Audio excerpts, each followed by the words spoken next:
Hello and welcome to another episode of the Trash Talk Podcast. I'm Sergej. How are you doing? I'm doing fine. How are you? I'm doing fine myself. And today we're going to do even better because we're going to learn about useful browser extensions and websites from Sergej himself. Woo! Awesome. I guess I'm going to hand it off to you because you got the goods. Sure. Yes. So let's start off by something that is... I honestly don't know how useful it is to to how many people that is useful. It's Tamper Monkey or Grease Monkey or whatever type of user script loader thingy extension. It's available for both Firefox and Chromium-based browsers, which is all of them.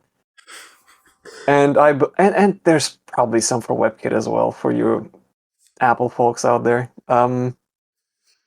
Yeah, and unlike the names imply, they have nothing to do with monkeys. They are there for Some of them do have monkeys as mascots, but you don't really get to see them a lot. So, the thing they're used for is customizing websites. Or, well, more technically speaking, they're there to run your custom scripts on certain websites. But don't worry, you don't have to write the scripts yourself. There's a lot, and I do mean a lot of scripts written by other people to do basically anything. Yeah. You go to a website like, youtube.com, and you just search for scripts there, and you will find probably hundreds of thousands of scripts written for that site. You can search through them. I will say, I don't think there's anyone vetting them, is there? There's no vetting, no. So you have to be... But they do have download numbers, so you can kind of estimate off of that. I'm just saying, proceed with caution. Yes, of course. It is running code written by somebody else on your computer. It is still safer than running an executable on your computer because it runs in the browser, and browsers they're well protected. But they can still leak your data, at least from that website that you run them on. Yeah. If you do it from YouTube, they might leak your YouTube username, your YouTube account, email, whatever. Session tokens, maybe, I don't know. Session tokens, maybe too, yes. Unless... I actually don't know how well YouTube protects their session tokens, but I would assume they don't let you access it through JavaScript. Well, what I can tell you is that major YouTubers have been gotten by getting their session tokens hijacked, so it's definitely a thing. It's definitely a thing. Watch out for that. Neat little thing is, if you are at least somewhat proficient in coding and can at least read it, if not write it, you get to see the entire script before you install it.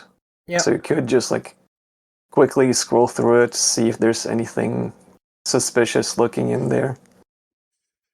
But nobody really does that. Yeah, but I guess that's the cool thing about scripting languages in general, right? Because they're not compiled in any way, so it's all just human readable. Well, human readable if you understand coding, obviously, there is still. But it's not like it's just ones and zeros or hex code or something like that. It's just actually text. Exactly. You can see Tamper Monkey in action. Of course, you can obfuscate it, but yeah. Then I would definitely just not install the script because that looks hella suspicious. You can see Tamper Monkey in action actually in the halftime show, yes.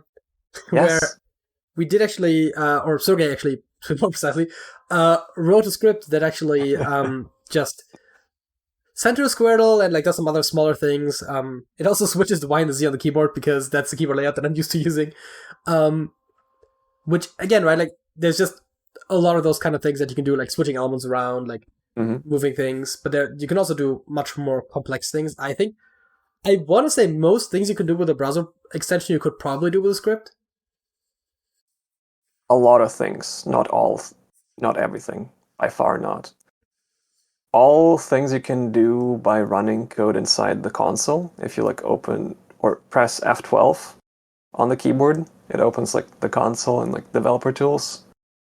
If you don't end up seeing the console, which is likely, there should be a tab there that says console, and there you can like run some JavaScript on that website, modify behavior. You might know it from like Cookie Clicker and getting like a bajillion cookies or something. Been there, done that. Yeah, that's like probably the first time I encountered it back in the day. So, yeah. That's that. And generally useful not only for like enhancing functionality, but also just applying styles. Like there's many user scripts, public user scripts that don't really change functionality, but change how a website looks. Like adding a dark mode, for example, to sites that don't have one. Stuff like that. Making the background be like a fancy image or something. I am usually not a huge fan of those, but they do exist, and there's an audience for those. And I'm probably in the minority on that viewpoint.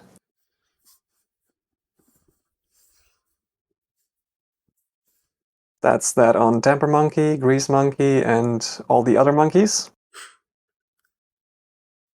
Let's move on to something probably a little bit more useful to people.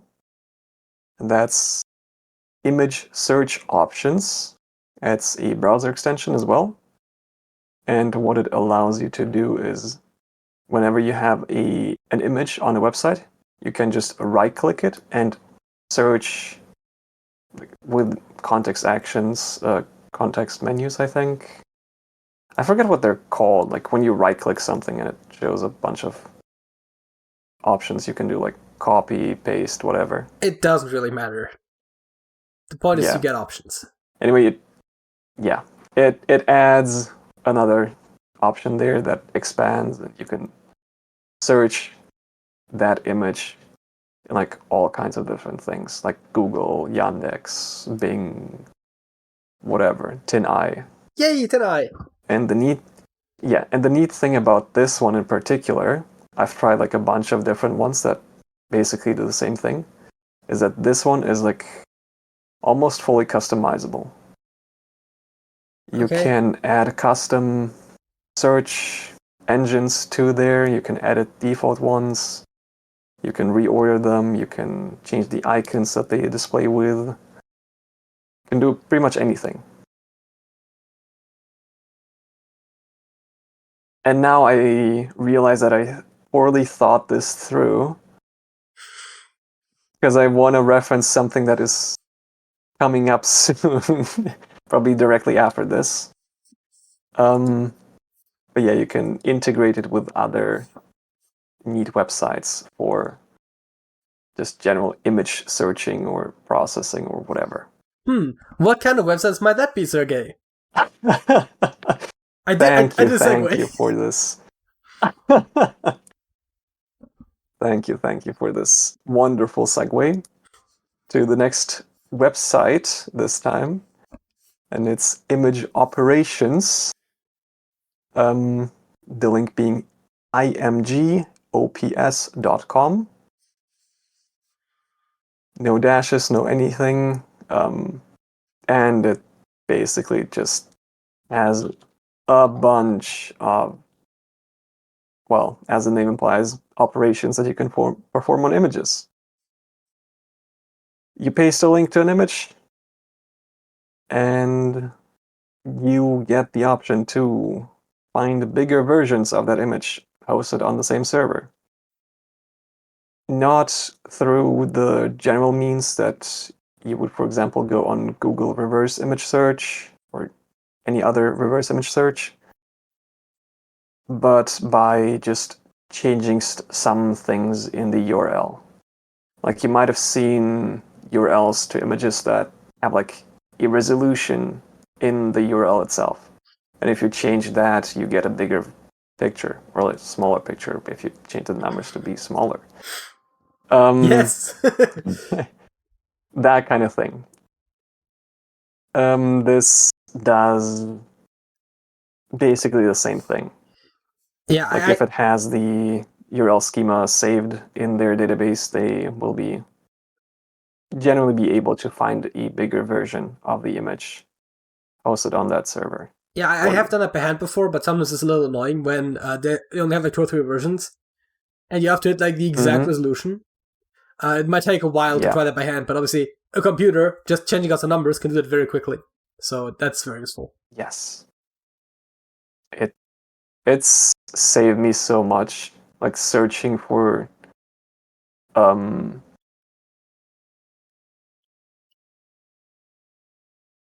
song covers. God, I don't know why it took me so long to remember that word. Searching for images of song covers, because you'd be surprised to realize how difficult it is to find good resolution of song covers sometimes. Yeah, I mean, album covers kind of tricky. I definitely, I am not surprised by that actually at all. Believe it or not. Yes. I mean, you obviously not, because you go through the same pain as I do. Yeah. But the viewers.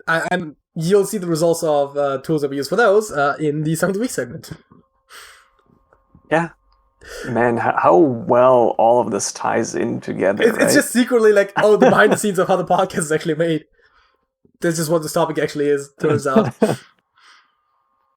Yep. But apart from that, you get the option to like upload the image to like Imgur to like quickly share it for whatever reason, if you cannot share the original link, I guess. I don't know.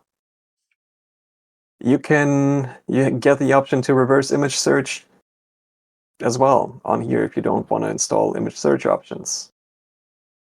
Get to option to reverse image search on Reddit, IQDB, which is like the main thing for like anime stuff. Sauce Now, which also is similar for anime stuff. Actually, like now that I look at this is it's all anime stuff. Anime stuff. That's very typical for Sergej recommendations. Like Sergej recommendations oftentimes end up veering into this is specifically optimized for anime stuff. Yeah, but it also offers like the typical stuff: Google, Bing, TinEye, Reddit again, Yandex,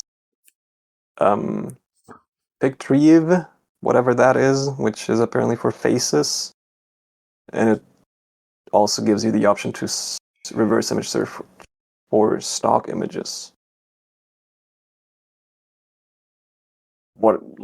I don't know why you would want that, but you get the option.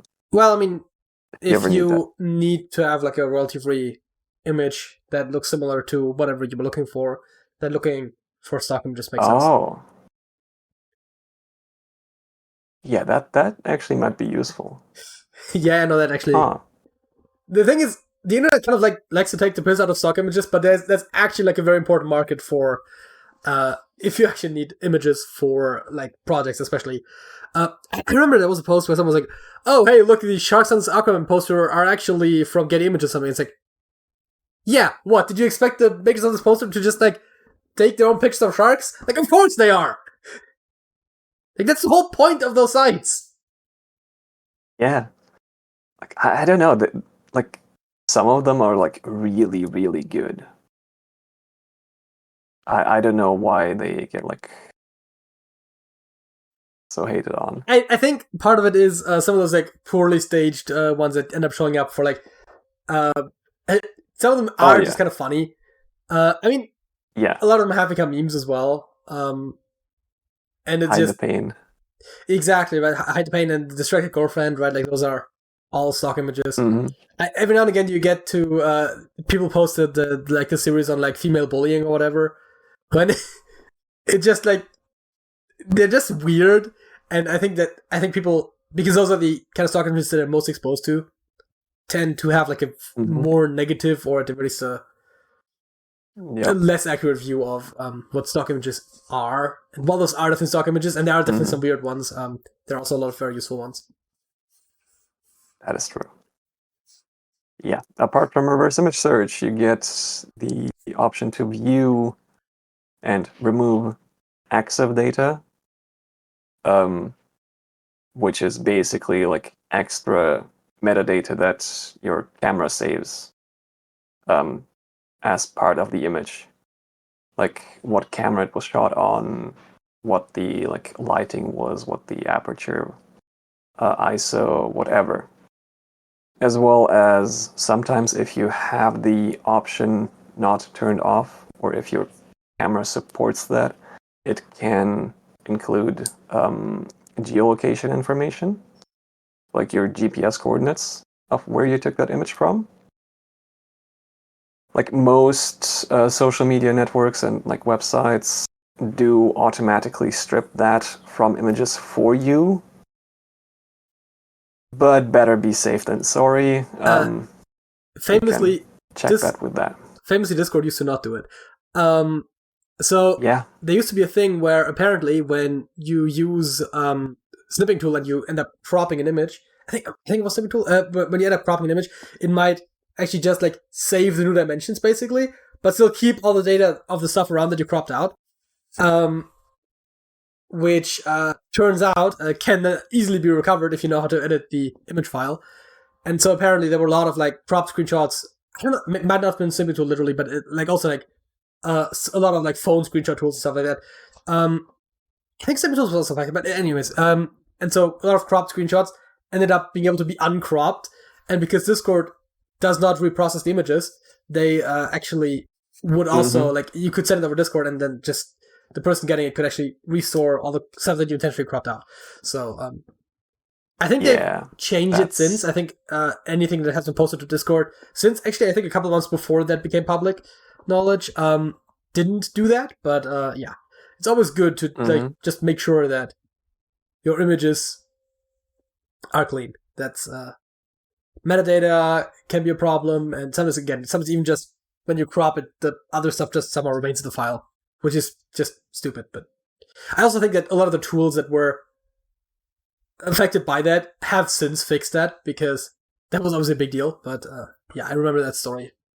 So it's always good to make sure that there's nothing in the image file except the actual image. Yes, I didn't know about that. I would have expected Discord to just like actually filter that kind of stuff out.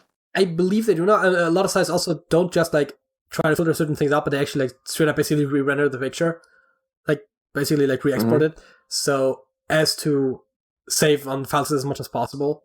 I don't know if they use for like if they use any compression on top of that, but they do definitely make sure that like nothing besides the actual image is in there. Not because they think your data is worth saving necessarily, but just because server space is expensive. Yeah. Well, yes. So you also get the option to edit the images through like other external websites like LunaPic and Annotate. Annotate is like the thing you do, not the website. I was about to say that I don't know. I wasn't sure. I was like, I had the same thought, but I was like, maybe they call their website that. I don't know. Like, I totally expect there to be like a website called annotate.com or something. I don't know if there is one, but I mean, it's almost guaranteed that there is one. It would surprise me if not. With image editing. Yeah. Anyway, you get like a bunch of options, like for animated GIFs to add sound, whatever that means, because that's not a GIF anymore. GIF-V. My understanding of GIFs. Is it GIF-V or something? There is actually GIF. There is actually GIFs with sound. That's the thing. They're basically videos, but GIFs with sound are a thing. They're technically still image files, but you know. But yeah, no, that just sounds like the worst image form or video format to ever exist. Yeah, it's another thing. The GIF itself is like so bad. I don't know why people use it. You can crop stuff. You can upscale it. You can search what the font used in that image is. You can do optical character recognition, It's useful. OCR for short, which is just like grabbing the text in the image, but as actual text. You can scan the QR code in there. You can get the color palette from it. You can convert it to other image formats and non-image formats as well, as I look through the list. And you can, of course, also add your own links to other sites to it. Super nice tool. I use it not all the time, but often when I do like come across an image where I want to have a bigger version. Because, well, I do have the previous extension, which is image search options, where I do my usual searching with. Yes. What else? What else? What is next? Okay, let's do this one. In, I believe, the previous episode where we did this, I mentioned an extension that I believe is only there for Firefox.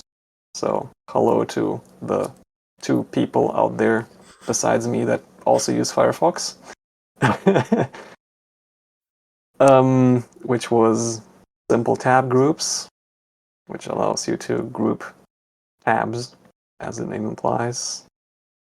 And it basically acts as if you have multiple Firefox windows open, but in one window where you can just switch between the groups, and you won't see tabs from the other groups show up in your tab bar, or whatever you call it. I have recently added another extension because the amount of tabs I have becomes unwieldy. And so I added tree style tab to the list, to the mix, which adds another sidebar to the left, or like configurably to the right of your screen, where it just like lists all your tabs in like a tree format. So like if you have bullet points, it just like indented bullet points basically.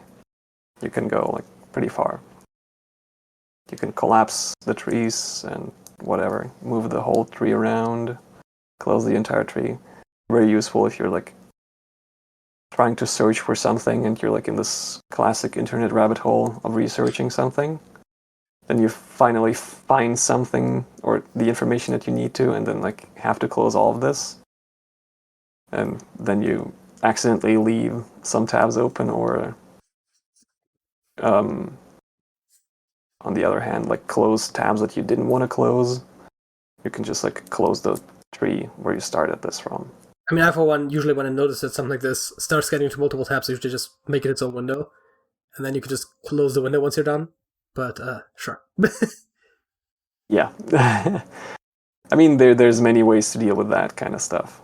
I feel like a lot of the problems you have with tabs are a combination of you just having way too many tabs, and you seemingly just not wanting to use separate windows. Which, I mean, to be fair, I don't do that much these days, but still. I don't like using multiple windows. I don't know why, I just don't like to do that. I like to have one Firefox window. That's it.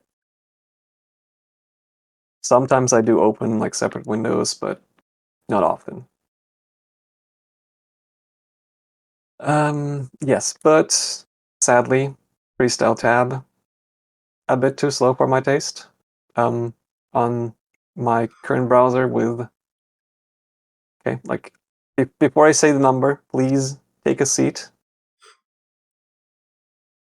because the number of tabs I have open might actually shock you. Okay, now that you have taken your seat, I have over 1,500 tabs open currently. Yes, I know. It is a lot of tabs. I gotta clean this up. I probably have like at least 1,000 tabs that I just don't need anymore. I just like have to find out which those are and just close them. And I wanted to initially do that with 3-style tab to like organize them and be able to like close the ones that I don't need anymore without going through like each and every one by one. But I couldn't do that, and so I have installed Sideberry. Notably written with only one R, so it's Berry. Okay. I don't know if that's an actual word. No clue. And side, obviously, as side, Side. And this one does perform pretty well, even with this huge amount of tabs. And I plan on going through all of them sometime in the next couple weeks, probably in multiple sessions. But that's a story for another time. But yeah, generally useful for organizing tabs. I don't know. Maybe research as well, like organizing research into different like sections, whatever. And the last thing on my list for today is another AI tool based on ChatGPT called Find, but with the F replaced with PH, so PHIND. Okay. And it's specifically a search tool for programmers. Oh. It aims to provide much better and more recent information for like frameworks and stuff. Because famously, ChatGPT only has like training data up until what was it, like sometime last year? It might actually be 2 years ago by this point. I don't know Or if 2 they've years ever ago. updated it. I think it came out in 2022 and had data up to 2021 or something, and it's now 2023. I think that's how that works. Oh, that might might be. I It don't was know. something like that. But well, 2 years or 1 year even in programming is like it's like ancient times. Especially if you program in JavaScript, where like new frameworks get created by the minute, and the new and popular framework changes every month or so. You just cannot rely on ChatGPT to like provide information on the newest and greatest framework to ever exist in JavaScript. And you can generally use Find for that, which works reasonably well. I had some issues with it where it just like made stuff up as like ChatGPT likes to do. Yes, they call it hallucination. But it did work like much better than standard ChatGPT does. So I can recommend it. Like at least like give it a try when you're stuck. I feel like the more I learn about programming, the more I'm just convinced that programming is the art of programming as little as possible. I guess. The whole thing about programming is just finding the answer somewhere else and then just copy pasting it. Um, It's more about just reading documentation, I mean, usually. no, but I mean, there's obviously that stereotype where you go to Stack Overflow, right, and you just copy a snippet of code and you just use that. And also, of course, IDEs are built around the whole thing where like a lot of the very basic things you can just let it do, right? So you can just let it, for example, create why am I not setters and getters, right? For all of your variables, for example, you can just auto-generate them and stuff like that. So programming all Classic about stuff. programming as little as possible. I mean, in the same way, like GitHub Copilot, it's not as useful as people make it out to be, but for stuff like just generating a bunch of boilerplate or tests for your function, it's like reasonably good at that. Yeah, it's interesting because you have to find like right that balance where like it's not so boilerplate that most IDEs just have it built in anyways. Again, right, like the setters and getters. It's just like write setters and getters for all of my variables. Like you literally don't need AI to do that. And it also can't be creative enough though that it starts having to actually like work at logic because it can't.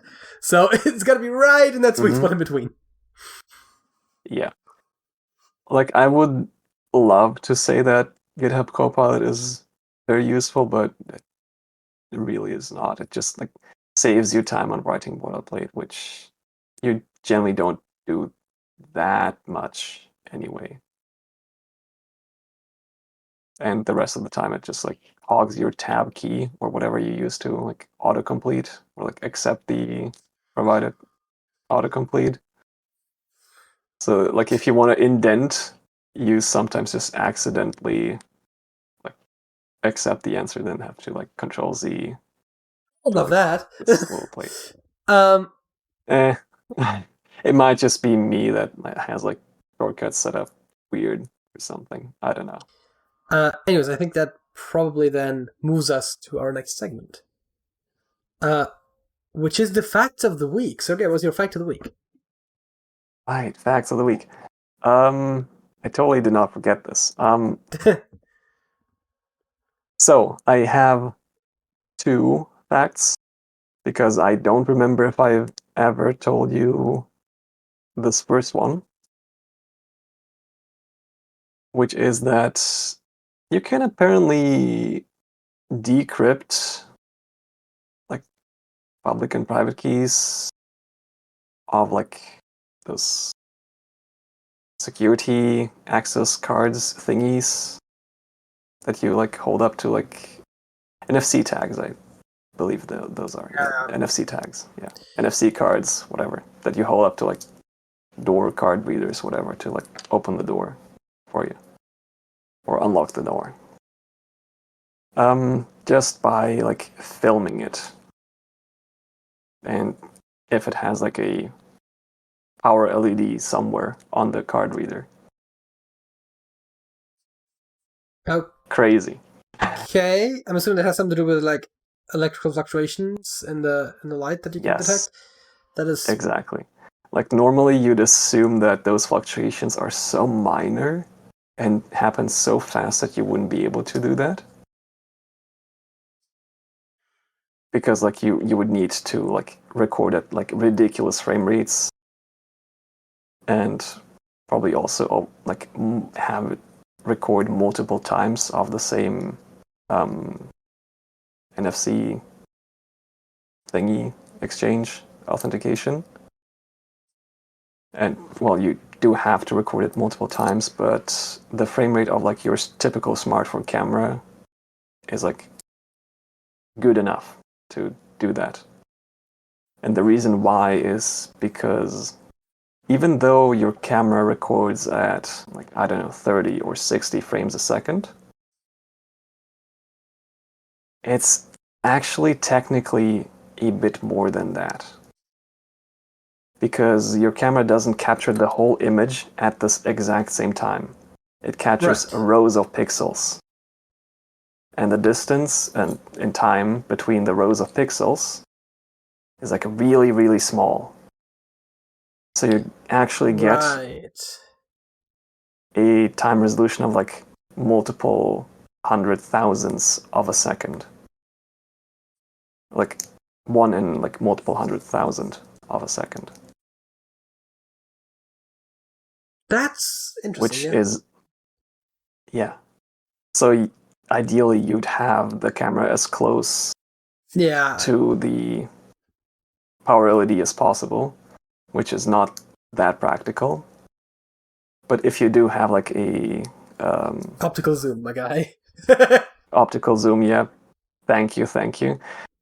Obviously me, the photographer, doesn't know my my words. I'm assuming digital zoom wouldn't help much, but optical zoom would definitely be very useful. Yeah, it's digital zoom. It's the same number of like physical pixels or like rows of pixels. Yeah. As you would otherwise get. But yeah, optical zoom. If you have that like zoom as far in on the power LED as possible, then like just try to not like shake your device or something while it's recording, and do that a couple hundred or thousands of times. Then you can decrypt it, no problem. I mean, it's not quite as crazy as what you can do with fingerprints, where you just have one photo of someone with like their palms out, and all of a sudden you can like take their fingerprints, which is a thing that people have done. Oh yeah. So that's crazy. With camera scanning, it's good to they literally have taken like actual like videos or photos of like politicians and public figures, and just they were just out there, and then just use that, so they didn't even have to take the pictures themselves, which is, I guess, not really that big of a hurdle when you're dealing with a public figure, but obviously an interesting thing to note, because that means you don't need to get anywhere close to that person either. It's fascinating. It was like really cool when I like first heard about that, like way back when it like first surfaced that you could do that. Yeah. And this is like similar, where like I thought you would need to like have like a real big professional like high frame rate camera that records at like 1,000 FPS. But apparently no, you can do it with your normal smartphone camera.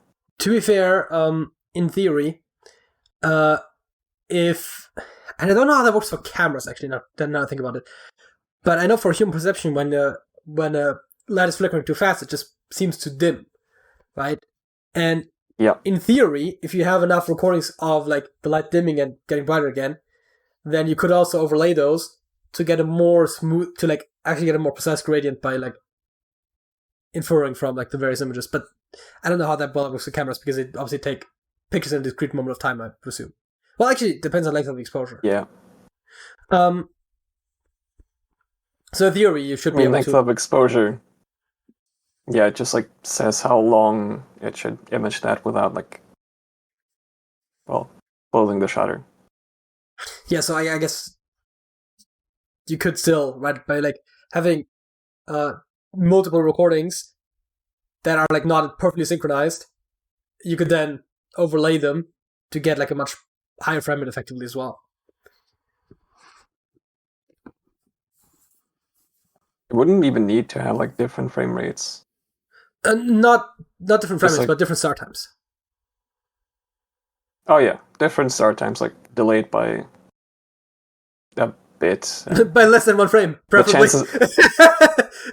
They're all exactly one frame off. By what? So they're still perfectly synchronized, and just start at different times. Honestly, the chances of you hitting that are very low. Yeah, of course. So like, just start them at different times, and you'll probably be good. But yeah, the researchers use this trick to like crack one like decryption key, like cryptographic key, whatever, using just like your standard security camera by just zooming in on the LED. I mean, okay, with the security camera, that makes a bit more sense, because that also would automatically get a lot of images of the same door. I feel like realistically, it's probably just easier to like walk past someone who has the key on their keychain and just scanning it from there.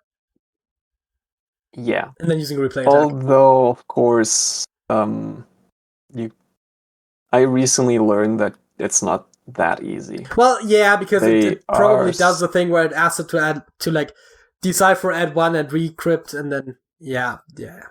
Mm-hmm. Yeah. But still, if you know what exactly... wasn't there the thing where they sent... There was a thing where, like, with this three-way handshake, where they would, like, send the same... They would send the same question that the lock had asked back or something, and then they could somehow... I forget how that worked exactly, but there was actually, like, a really smart thing where someone has actually also, like, explored that type of method before. But I don't remember enough of that to explain right now. You're probably like talking about Diffie-Hellman handshake or something. Yeah, it's not quite that, but like the key card does do some computations on their own.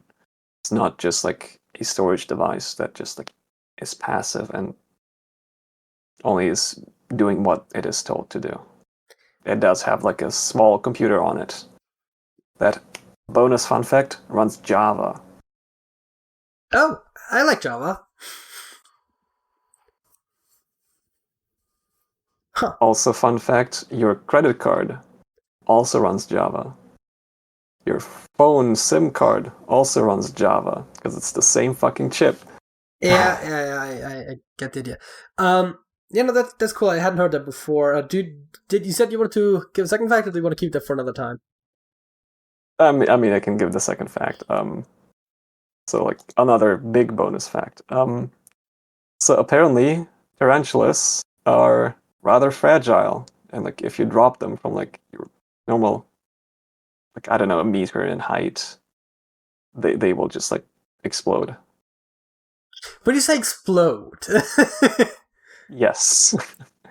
okay, They will splat quite hard and die.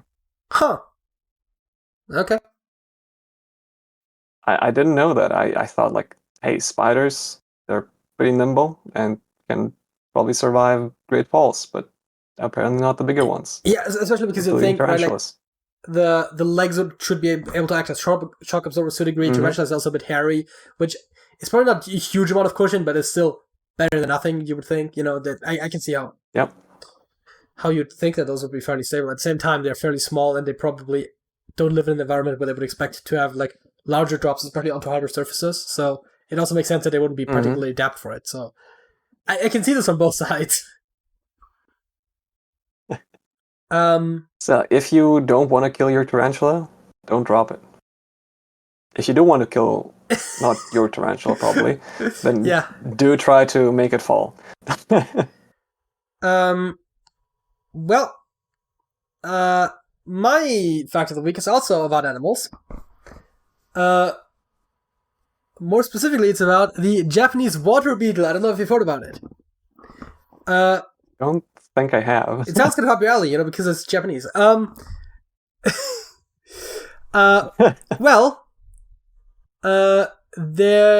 Japanese water beetle is a beetle. I'm assuming they live in the water. I assume they're from Japan. I don't know exactly. But I would assume so based on the name, yeah. They are... okay, so they can... Fuck, I forget what the frog's name is, and I don't think it says it anywhere right here. I'm not a fan. Well, the point is, if they get eaten by certain types of frogs, I think they tested with different types of frogs as well, and some of them did also work, but they actually just travel through the frog's digestive system and come out the other end. Now, that in and of itself is not that spectacular, but the point is they come out alive and, as far as we can tell, unscathed. Also, they did some tests and could actually prove that it actually actively moves through there. So it isn't just that it balls up and just like is protected and comes out again. It actually like actively moves through the frog's digestive system. And the fastest observed time has been 6 minutes. Apparently, longest was 4 hours. But yeah, they actively. That's fascinating.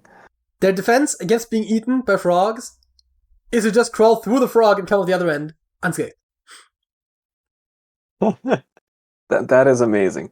I've heard of like the first part that like there are some insects that can just like go through the digestive system and like come out the other end unscathed.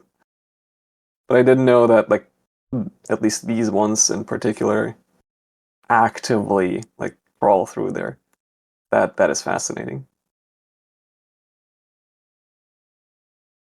Yeah, again, I think they tried it with different frog types as well, and there are other defenses that insects have. They're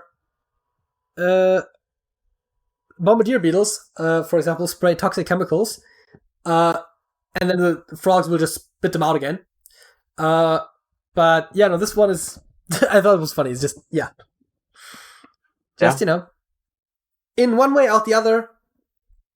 Done. Mm-hmm. Which I guess brings us to the halftime show. Hey, do you see how nicely centered this is? That is because of Tampermon. Weekly Squirtle, as a matter of fact. Nope. There was a reason why I had it zoomed into that exact level. And the Y is in the bottom left corner where it belongs, and the Z is up there where it belongs. Fight me. So, we had a sounding board. I believe it was laser, wasn't it? I think so. Lead amplification by the simulated emission of radiation. And then the other one was tonic.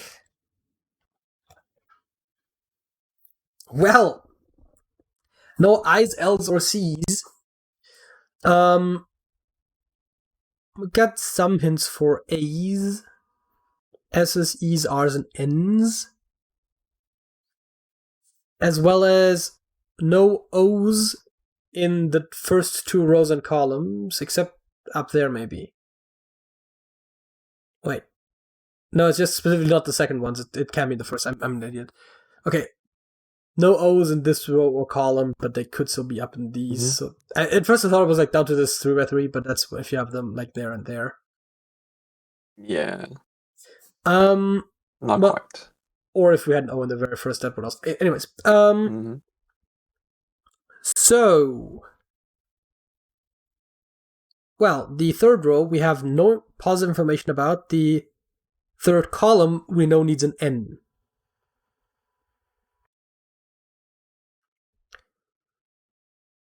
Do have quite a bit of info on like the first row and column. Yes, we have 3 letters for the first column and equally 3 letters for the first row. Yep.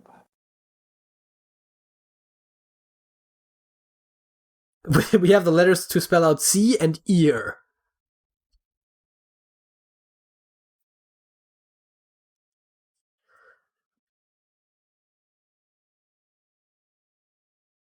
Wait, no, that's not right. No, I looked at the yellow hints for the column as well. It was supposed to be obviously the red hint, so it actually is set, not ear. It's set and C are the ones that we have. That could actually work, I think. No, ear wouldn't. Or what is... We have C. S, E, and C. T, and S, E, and A. Yeah, no, C would work as well as set. Yeah, again, right. I accidentally looked at the yellows instead of the reds for the column. We could try going for letters that we haven't used yet, or we could try. I mean, we could try going for a good guess of what this letter is, based on the fact that it has to be or could very likely be an E or an A. Okay, so like, I would very like to try out the letter U, and then maybe like D, G or H, or something. Maybe M or K.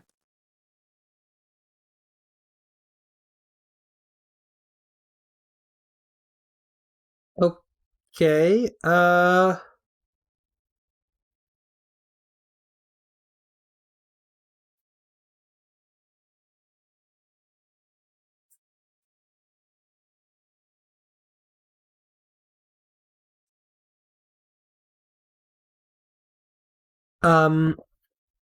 Okay, yeah, you said D and U and K, I believe, were the ones that you named. Or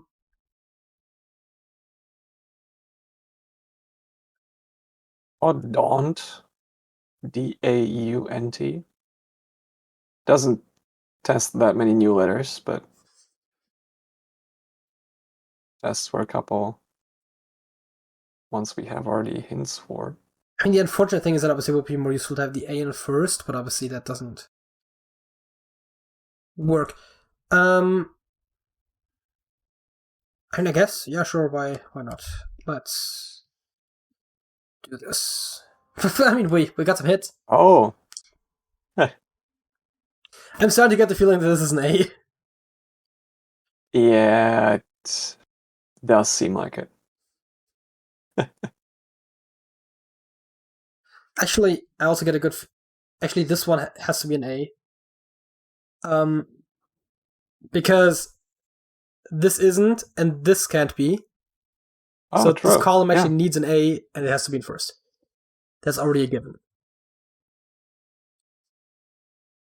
So with the T's, which is like rather unfortunate, I was trying to find out where in the first column the T is gonna be. Yeah, I figured that might be a thing that we might want to try to find out. Since we hit both of them, we are none the wiser. Yeah, I mean the worst is gonna end up being some like steep, you know.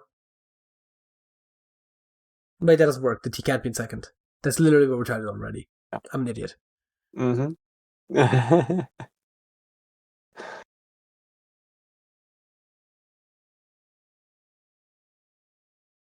No, I get nothing modified. Anyways, doesn't really matter. I guess we need an E for the fourth row and column. Yeah. Would be very cool if we included one. Yeah, exactly.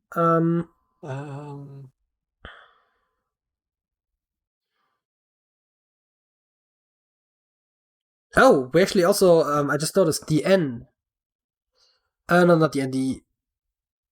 Actually, the N is not useful at all. The U is interesting because we don't have a positive U hint, but we do already have the negative that really splits the grid. And there aren't that many spots that you could reasonably. Huh. We might want to try another U just to like nail down where that one goes.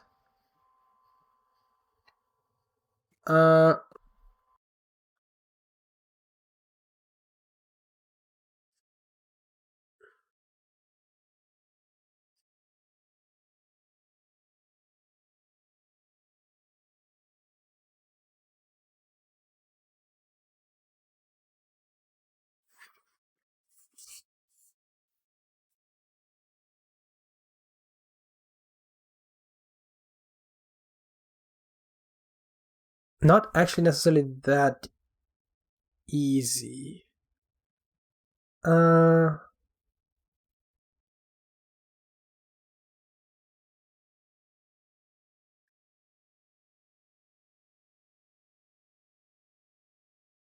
Second place could be an A in theory. There are A's pointing at well, there is an A pointing at both here, although we did already say to put it there maybe, and here with same thing.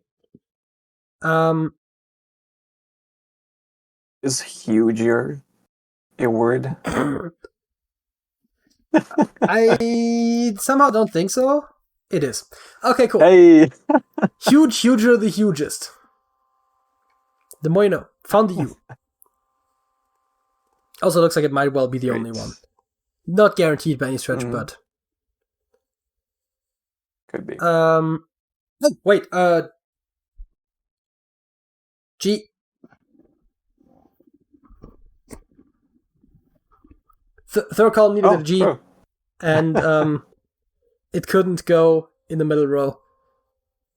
Is it agent? I mean, it sure looks like it, doesn't it?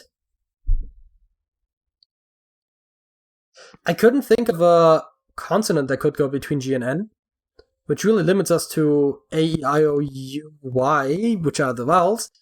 And a jant, well, is not allowed and sounds weird. A junt is not allowed and also sounds weird. A jint is not allowed and sounds weird. So, I mean, it basically limits us to Y, E, and O. And E is the only one that sounds proper. Yeah. Which would really help us if we actually have more information on this row.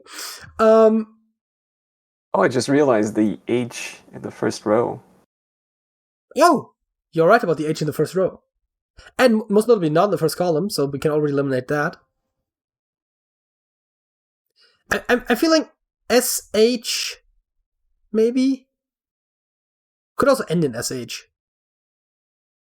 Could be leash. Wait, no, it can't be leash, because no else. It could be. Maybe reach. No, couldn't be. Never mind. That's a C. Yeah, right. Never mind that as well. Yeah, I think the ish thing is actually fairly limited because most of them are each, not ish. Mm-hmm. Because I mean, peach, beach, right? There are a lot of those, but reach. I mean, even leech, although that's double E, I think. But I mean, it could also be shale. Oh, it still can't be an L. Fuck, shape. Ape. I like that.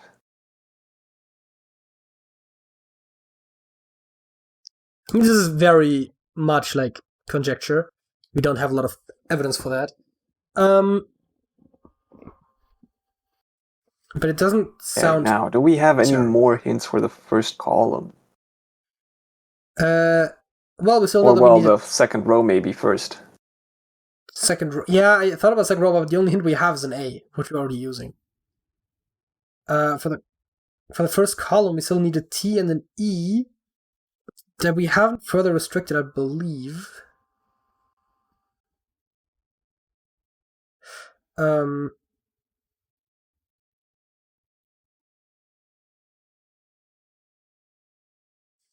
Although I feel like if we do look at second row, then E there seems a little weird.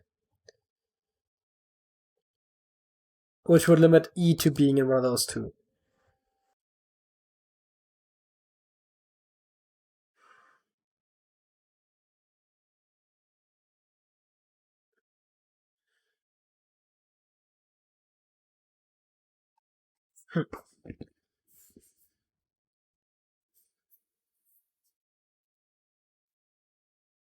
Second row is interesting because I don't know right offhand what that could even be. I mean, the A could just be wrong. That's obviously worth noting. Although, if the A is wrong, it has to go in the last spot.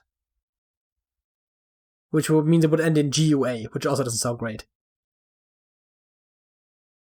Actually, I am rather confident. Oh, and then the other one would have some EAT, which is possible, but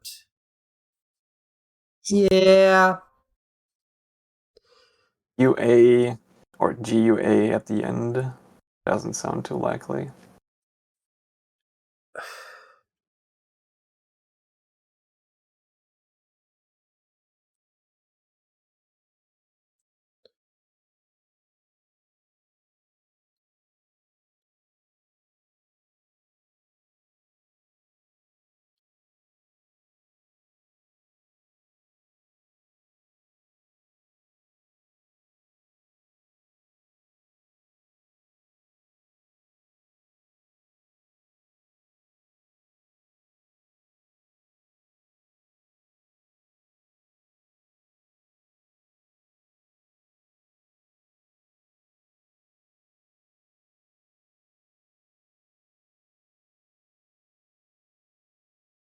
Can't think of anything.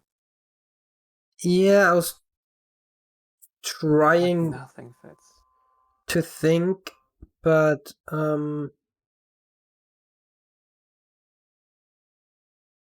mean the AGU, that is rough.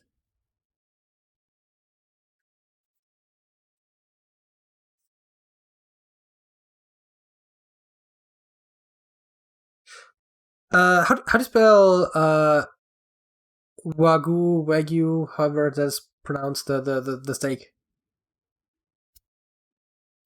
I don't know which steak you're talking about.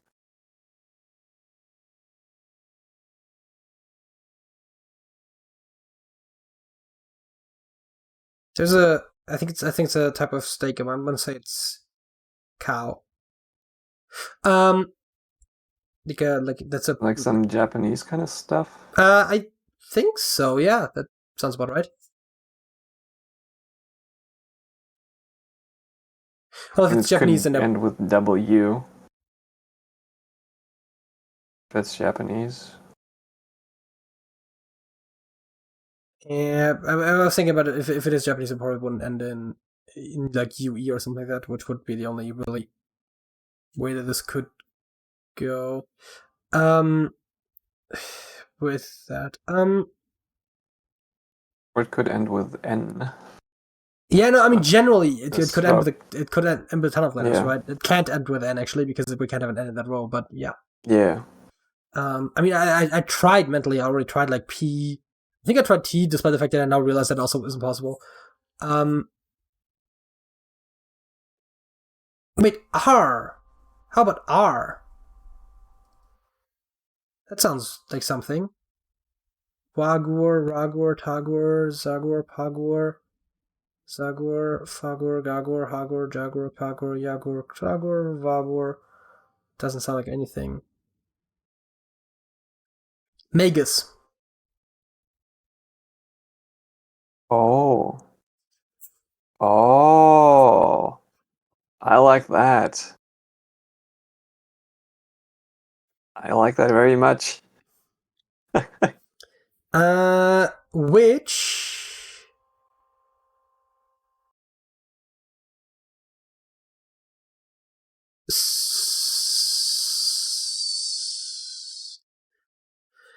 smet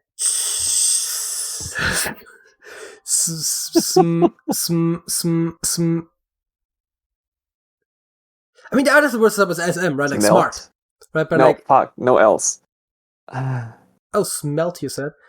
Yeah, no else at Yeah. all. But otherwise, it would work, huh?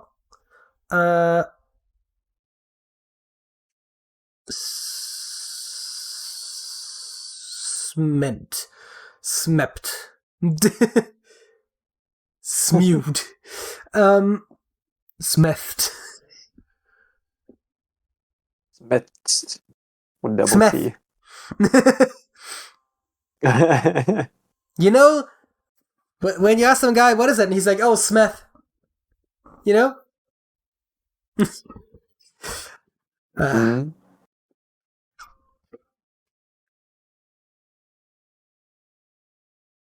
No H, by the way, but it wasn't going to be that anyways. I mean, obviously, it would be the easiest was something like Smeet, but I don't think that's a word. I mean, sweet would have worked, but... I mean, briefly considered smite, but no eyes. Oh, no eyes at all, right. Smote. I smote him. The past tense. Surely.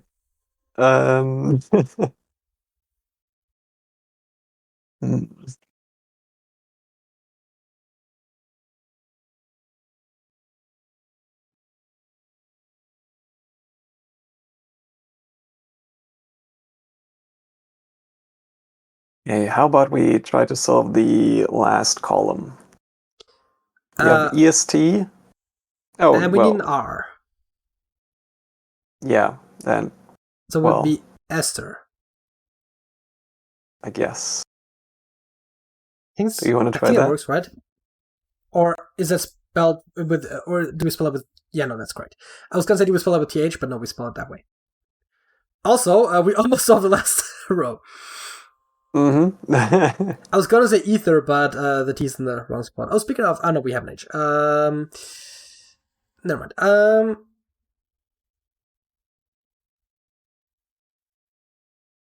Enter doesn't sound right. Enter really? No, enter does sound right. It totally does sound right. That's it. Yeah, no. In my mind, it was in a completely different word group. It was like an adjective, right? To like it's end, it's enter, it's entest, and that just didn't sound right. But enter does totally work. No, I was thinking because this column obviously needs an N, right? So,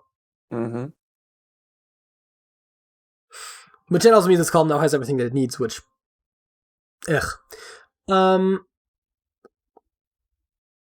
wait. Also, this row needs an R and an E. And the Wait, it hasn't. In the E, it already has. Yeah. Yeah. Ert definitely works. NRE. Well, this can't. This has to be an R. This is not allowed to be an R. Well, I guess this is also not allowed to be an R. I was gonna say it could be there, but no, it can't. This has to be an R, actually. This is the only place in the world that the R can go. Which then gives us, I was going to say purge, but it can't have a G there. So it's not that. There's actually, I was going to say puree, but it can't be an E there, so that doesn't work either. Yeah, that's the first thing I thought as well. The very first thing I thought was purge, but again, it also doesn't work. Puree, purai, puro. It's also the possibility that shape is just wrong. Could be. We could just try it. That's also the other thing, right? Certainly could.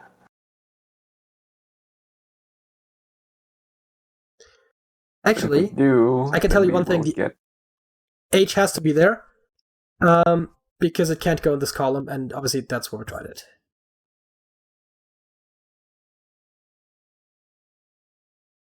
So that actually has it either starting with the S or ending with HASE, which sounds weird to me. I was gonna say, although that it could be Surge, but no, it still can't be a G. It could be Chase. It could be Chase, yes.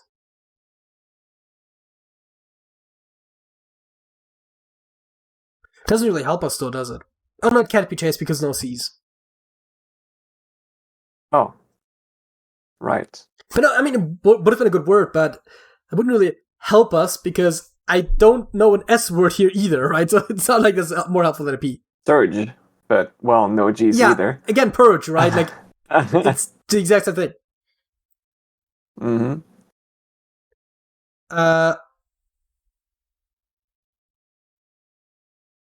It could be shake. Instead of shape. Huh? It could be shake instead of shape. True, yes. That doesn't necessarily... First. No, different S. Yeah. No, different K. Different K, yeah. I had something like that in my head as well, but Chase doesn't work, I think. Also no C's, obviously. Yeah. Unless you can spell curse with a K, because there's like some old English spelling that actually... You never know, but... no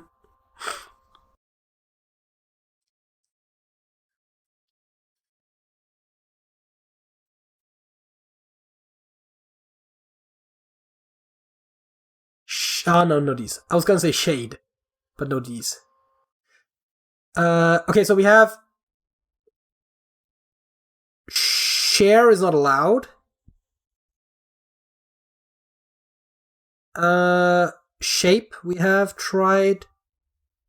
Chase doesn't sound right.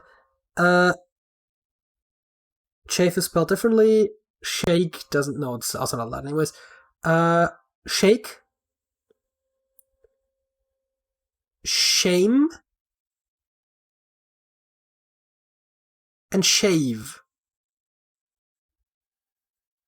So it could be, what did I say? P, K, M, and V. If we assume that the S is correct in that spot.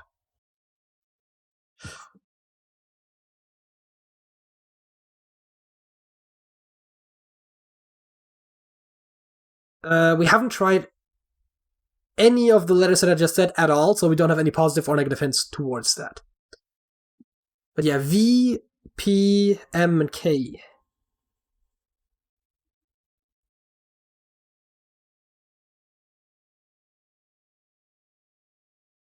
No, I was gonna say murder, but there's an R missing at the end there. Then I think just murd doesn't work. Also, no R's. Also, no D's.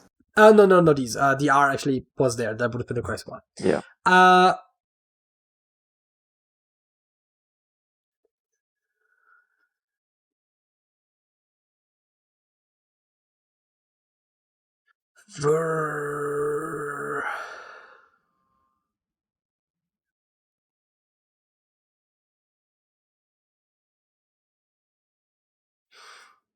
I'm just going to be honest. I don't think any of those help me that much. Yep. Me neither. I want to say statistically M seems like the most likely letter, but I wouldn't be able to tell you what that makes the answer. Do you maybe want to remove the E as the this E? hint we have? No, P. Oh, so the P. Sorry, I thought you said E. Yeah. We can do that. I was gonna suggest like trying any one of those four that I just said, just trying it. As a matter of fact, if we try one of those, we should probably try Shane because we already want to have an M here, so we can at least know if there's one in the column. But also, I'm not overly confident that it is any one of those over the others, except for K. K doesn't seem very likely because English doesn't have that many words starting with K. KU seems like a weird thing for a word to start with.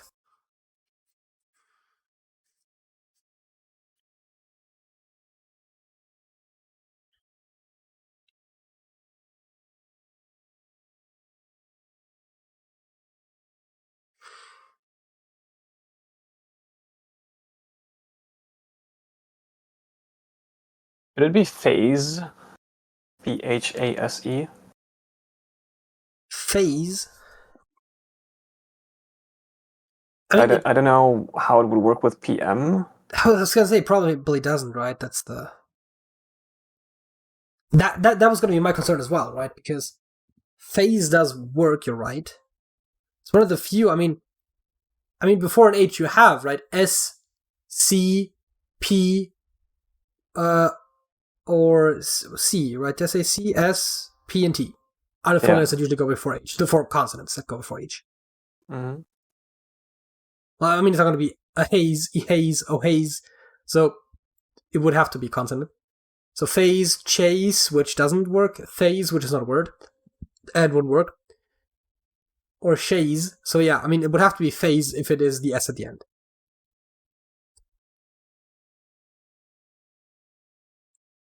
Still, leaves us no better off for this one. Because we also didn't find the one with S, right? That was the whole point when he said chase, right? Where it's like... And we have the PM thing going on here, which is also not great. Although, again, no need for Megas to be correct. Although, actually, need for this A to be correct. So, because if the G is correct, which it has to be, then the A that is required in this row has to be in this spot, right? Because it can't be there.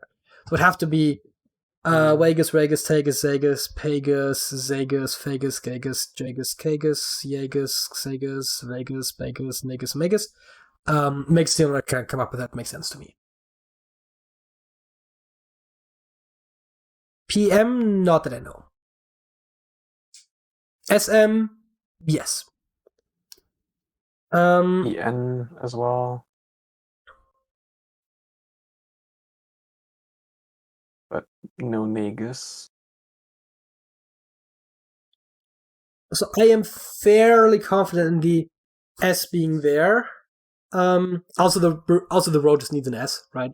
That's the other thing, because otherwise we'd have to put the S and the T somewhere in here. So if we had P, it would have to be P, M, S, T, E or something, which just sounds very wrong. TSE. Yeah. Yeah.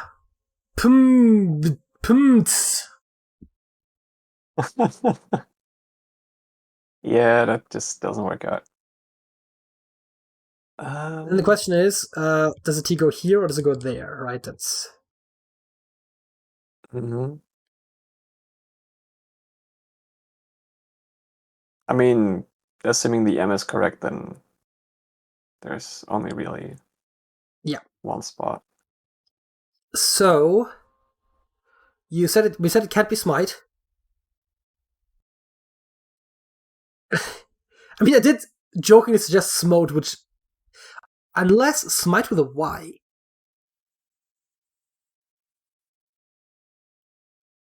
Is Smeet a word? With an E, it had occurred to me, but not that I know, although... um.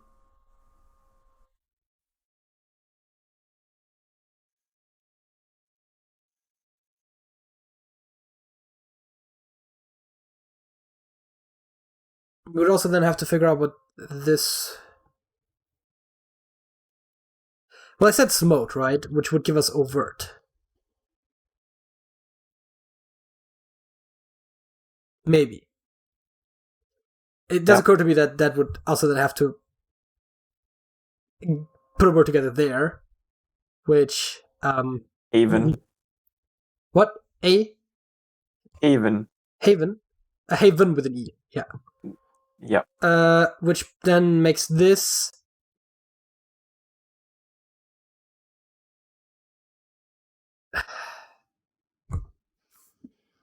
smote. I still like smote.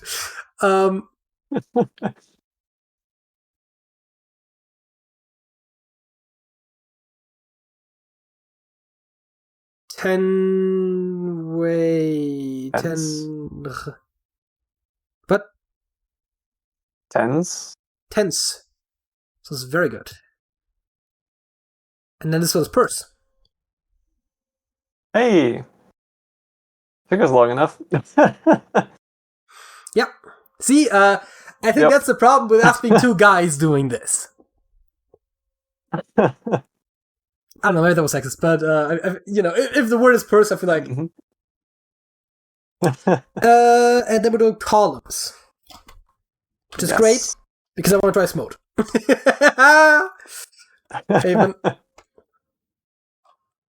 I want to say agent and purse. I accidentally tapped. Yeah. Hey, we did a thing. Did the thing. And the words were shape, magus, overt, tense, enter, smote, haven, agent, purse, and Esther. Which I think is a chemistry thing. Yeah, let's Define see the definition for smote. Simple Esther. past of smite. So, yeah. I said it! I smote this answer! And yes, an ester is in fact the chemistry thing that I thought it is.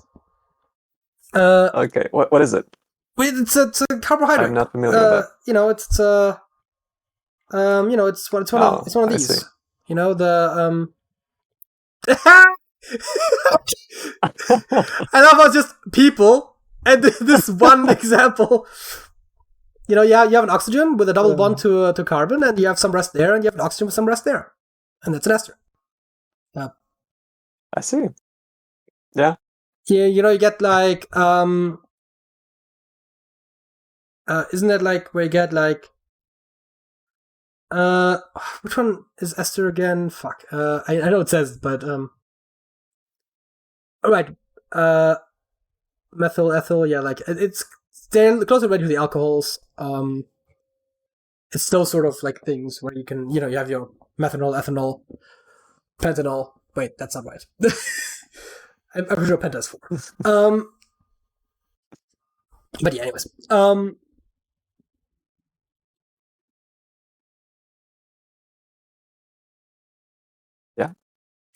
Yeah, so that brings the halftime show to a close, which brings us to our second topic, which is open-ended questions. What would be the playground made for adults? I feel like there's 2 very different routes that this answer could go. Probably. Probably the same as for kids, but like just bigger. That's what I was gonna say, right? It's basically the same as a children's playground, yeah. I mean, yeah. I don't know, playgrounds are fun, right? Like, mm-hmm. I mean, it's either that or just like, like a climbing gym or something like that, where it's basically also a lot of that. I mean, not that you shouldn't like have like maybe a slide or a swing somewhere, but like you sometimes have like the small climbing walls, and obviously when you scale it up, you just end up with like a climbing gym with like bouldering walls or something. There is definitely some like cooler things you could do, but it's probably still. I mean, if you want to go in the sense of playground, right? You'd still want to have something that is physically active and fun. So, mm-hmm. I would think is a lot of the same things, but bigger. So yeah, slides, swings, that simple. and climbing walls. And maybe I monkey mean, I'm bars, if that's personally something like not that big a fan of like slides, but swings, like all basically anything else other than slides. It's like, yeah, Yeah, just make it bigger. I feel like slides without water are kind of boring. Water slides, those are fun. Although those are also bigger, that might help. Yeah. Yeah. I mean, you could probably come up with some things that maybe aren't as typical for like regular playgrounds, right? Like a zip line or something like that. But Mm-hmm. at the end of the day, the idea, I feel like the fundamental idea would still be very similar to like a regular playground. Yeah. Definitely. Also, certain things like bigger slides would still be child friendly, I would say. And you could just make the swings height adjustable. That shouldn't be too hard. Actually, yeah, no, that shouldn't be too hard. Because you could just like lengthen and shorten the chain, right? You make it a bit wider, which shouldn't matter if a child sits on it. I'm trying to think. A lot of the things would, because they would just be scaled up. Some of them, I mean, the climbing wall might be more difficult because obviously you have much more reach as an adult. But I think a bigger slide could be used by a child as well. Bigger swings, if you can let down the chain a bit so that they can actually get on it, and I mean, otherwise they can just get some help from an adult, would also still be perfectly fine for kids as well. So actually, realistically, we could just build playgrounds that are just also suitable for adults. Yeah, just like make them slightly bigger. Yeah.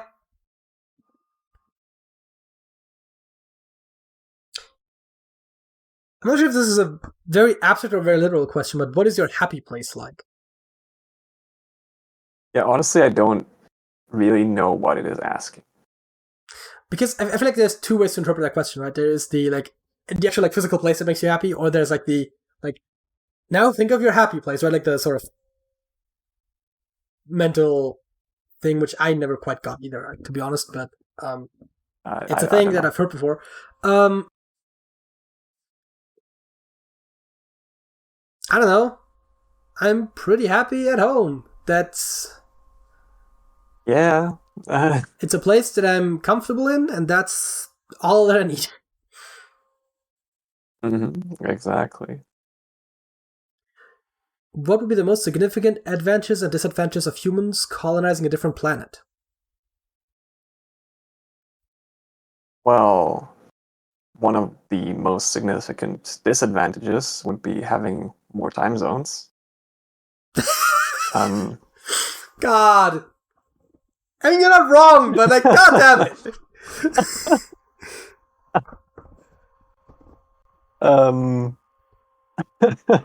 Dates would be a pain.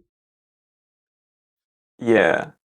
Because if you're on a planet like Mars, where like it's close enough to an Earth day that you could just totally live your life on a soul schedule rather than on a day schedule. Like it's totally just a thing you can do. Because like 26 hours, I think, roughly. So, but then you still. Oh no, I hate this. I never thought about that, but now I hate it. Yeah, it's so bad. I mean, I was gonna be a bit more. It's not just. Go ahead. And it's not just like me being a programmer and having potentially to implement that sort of thing, but like just generally like for trade and communication. Like, hey, I did this thing yesterday. Okay, yesterday. What planet? What time zone? What does yesterday mean? Well, it's an Earth day, otherwise it would be yes or soul. Yeah, it's not going to catch on. So, yeah, that's going to be tough. I guess also just the delay in communication. Yeah, I was just more broadly going to say logistics, right? Because most... It's hard to imagine that we would build an extraterrestrial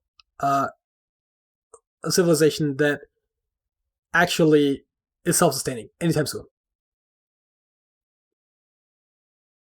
And like even assuming they are self-sustaining, like communication is just like gonna be almost impossible for like anything significant. I mean, you probably just wouldn't do live communication, right? You would just, which I mean, there are already people. I mean, we're already moving away from live communication in some ways, right? Like people already text instead of call, and oh god, voice notes. I didn't get me started with voice notes, right? So it like pre-recording a quick message and then someone pre-recording a response is totally possible. I think bandwidth would be a concern now, but I think if we had an extraterrestrial colony, we'd probably have some pretty good bandwidth. I mean, they're already working on like laser communication and stuff like that, so we're already working on like very reliable. Oh, I don't know about is alignment going to be an issue? Like, is there going to be a point where like something like the moon ends up being right in between Mars and Earth, and so it blocks the communication for like a couple hours? That yes, but to a much bigger degree, the sun. Oh, the sun is also in between, right? Because they're not. Yeah, that one. That's yeah, but like again, right? It's a lesser alignment. It could be.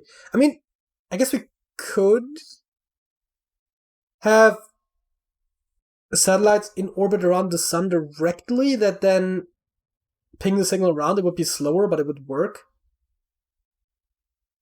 The thing that concerns me the most with the communication, we would have to develop like an entirely different protocol. Because like for stuff like TCP, yeah, I mean, yeah, and I think even UDP to a lesser degree, you have like you send a packet, and like each step of the way, it pings back that hey, I received this packet. I mean, to be fair, I don't think it's as much of a challenge as you think, because there are already spacecraft out there that are communicating with like NASA home base somewhere that are perfectly fine. Right, like the rovers but function. Those are very specialized equipment that communicate with very specialized equipment with very specialized people. But if we have a colony on another planet, they would want to access like the regular internet. And even just like opening a website that is just like one text file, the amount of back and forth your browser and the server make is like insane. Yeah, and if you have like a 20-minute delay between them, I'm assuming that they would just use however long it was, other protocols that they would probably base on however they're already communicating with things that are out there. I also think that you would probably, if you wanted to actually have like full-on internet over there, you would probably just have servers that synchronize with your Earth servers and pull it from local servers. Because if you're going to Google or to YouTube, you're not getting it from like some central server over in California. You're getting it from, I mean, for us probably Frankfurt or something, right? Where it's whatever the nearest server is, and those servers are, as far as we're concerned, just the exact same server, right? They have the same IP address, I believe. They have more or less the same data on there. They do have the same DNS record, which is okay, like the URL. Right. But yeah. Right. I think DNS servers are the ones where multiple DNS servers have the same IP, right? I know there's at least one use case in there where the same IPs are used. But it's complicated. Point being, like that systems for that already exist. I think that is something we can at least mitigate. But yeah, no, resource dependency would be a huge issue, especially because it's actually not easy or cheap to launch things into space. I mean, we're getting better at it, but yeah. Also, again, right, because it would take months to get there. So Mars is the one that always is on my mind. I mean, Moon is obviously more. Although I think it said planet. Planet would almost guaranteed to be Mars. Maybe an argument to be made for Venus, but it's going to be Mars. And even if it is Venus, like the challenges stay roughly the same. Yeah. So the Moon is obviously closer. It's not a planet, but that would obviously be one a lot harder to be self-sustaining in theory. Although actually, if you have an enclosed ecosystem, that doesn't really matter which planet or body you're on. Although the gravity would probably not be very practical. But anyways, so yeah, advantage, of course, once the self-sustaining is just that it's a lot harder to just kill humanity.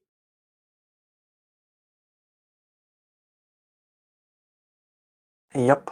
But they'd have to be self-sustaining, right? Because otherwise, if they're relying on Earth supplies, they're just going to die out eventually anyways. But yeah, disadvantages is going to be difficult. Advantages, it's going to make humanity more sustainable. Well, not sustainable, but more survivable, I suppose.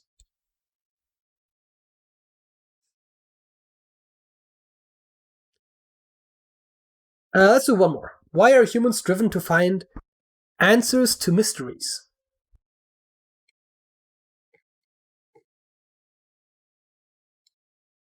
I have no fucking clue, but I would like to find out. Curiosity, right? So I think curiosity is an evolutionary advantage because it allows us to find new ways of doing things, and it is in some ways the ultimate evolutionary trait. Because we talk about overcoming evolution, or like, adapting ourselves beyond the evolution and blah blah, and the whole idea of like humans being beyond nature in some way is arguably stupid, but there is some truth to that humans are special in a way, and I think creativity is one of the big ways in which we are special because human culture can change so much faster than any organism can evolutionarily. And so humans have developed so much in the last, 70,000 years, when we haven't really had any significant evolutionary changes. There are admittedly some, but nothing particularly drastic. Our brains still functionally work the exact same way 70,000 years ago. And yet, our technology has changed drastically.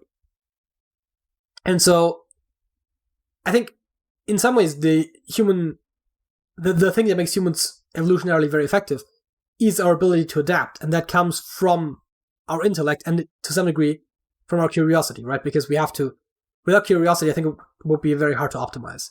Without trying to figure out why something works the way it does, it's very difficult to try to solve it. Now, there has been some good engineering done just on like trial and error, and that works sometimes, but the more complicated it gets, the harder that is. And I think there is just something hardwired in us to like try to seek knowledge, which at the end of the day does end up, I think, making us evolutionarily much better than other organisms.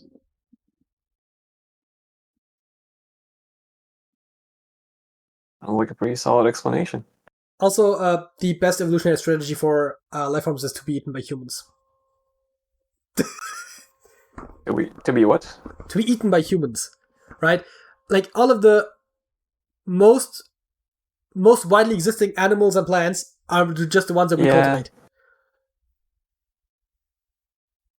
Like cows and pigs are some of the most widely existing life forms, and they're, unlike insects, which are like dying out, despite the fact that they're like numerously much more common.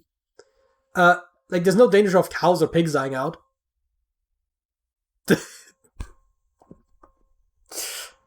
That is true. Yeah. Yeah, I think that probably brings us to the songs of the week. What is your song of the week? My song of the week is The Phoenix by Fall Out Boy.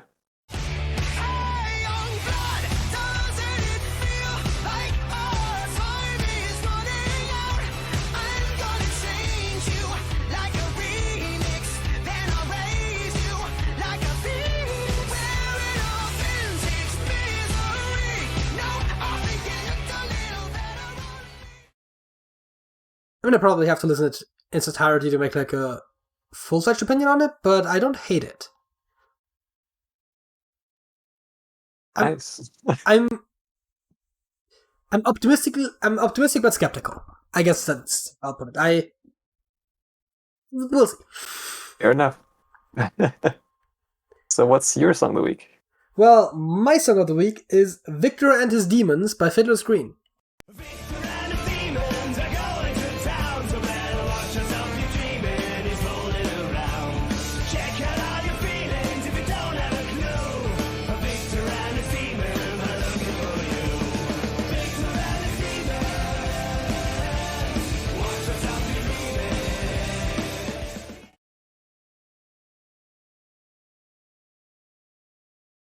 Song. Yeah. It was somehow stuck in my head, and then I decided to make it my song of the week because that's what I do when I have a song stuck in my head. Because what else am I gonna do? Yep, fair enough. Which brings this episode of the Trash Talk Podcast to a close. If you enjoyed what you saw, why don't you leave a like? If you want to see more videos like this, then subscribe to the channel if you haven't already. If you have something to say, leave a comment or join Discord. Our link is in the description below. Sergej. That's it. That's it.